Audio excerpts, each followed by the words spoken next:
अब मैं अभिषेक गुजर जी को बुलाना चाहूंगा. Kindly come. In your first attempt, you have cleared. Congratulations.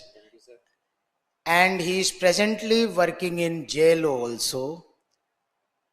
Kindly tell us the department and the work you do.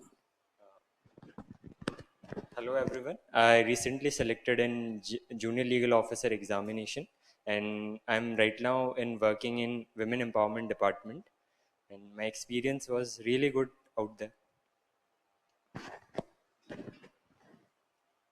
I always ask him one thing.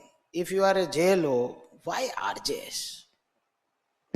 Because basically when I started preparing, I thought I would love to clear Rajasthan Judicial Service examination rather than JLO. Just because JLO comes first before RJS, so that's why I said I want to. He was a very regular student of JKILS also. We are proud that he is a judicial officer.